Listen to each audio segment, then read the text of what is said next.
My fellow Americans, at this hour, our nation faces its darkest trial. 78,000 American civilians, men, women, and children, have been murdered by foreign invaders on our own soil. But I promise you this, we will not yield. We will not break. From the ashes of Seattle and Los Angeles, a fury unlike anything the world has ever seen is being born. I have authorized the use of all necessary force, including tactical nuclear weapons if required, to repel this aggression. To the enemy soldiers on our beaches and in our cities, you have awakened a sleeping giant, and you will drown in the blood you have spilled. To our armed forces, give no quarter. Take no prisoners. This is total war for the survival of our republic.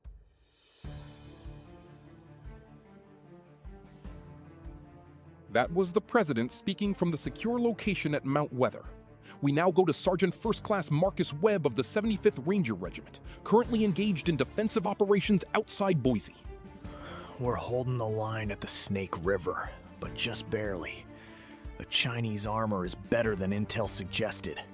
Their Type 15 light tanks are tearing through our Bradley positions. We ambushed a reconnaissance battalion near Nampa yesterday. Killed maybe 80 of them before their drones found us.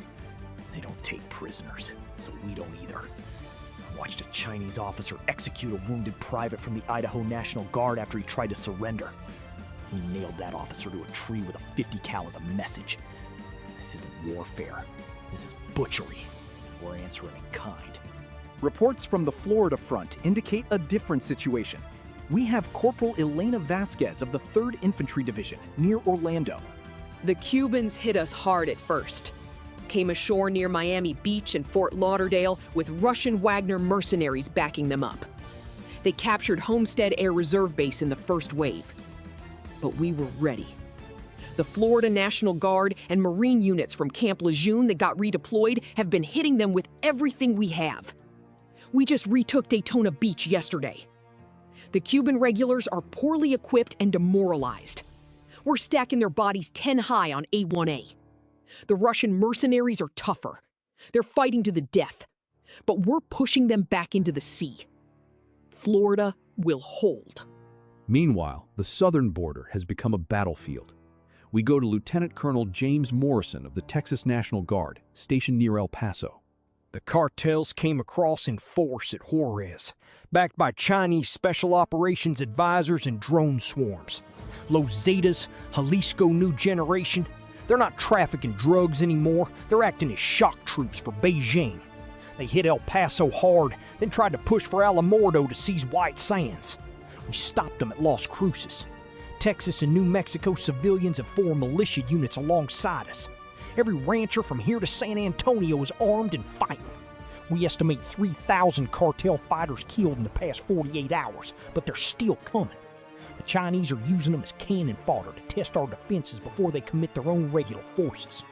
I need to add something. I saw the casualty reports. 78,000 dead civilians. I watched a Chinese field hospital executing wounded Americans with pistol shots to the head. They're not here to conquer. They're here to cleanse. Every ranger I know has stopped taking prisoners. We're fighting for our families now. My sister was in Portland when they landed. I don't know if she's alive. If you're listening, Sarah, I'm coming for you, and I'm bringing hell with me. We have breaking news from the Pentagon. Russian naval forces have been detected moving toward the Gulf Coast, potentially targeting New Orleans and Mobile.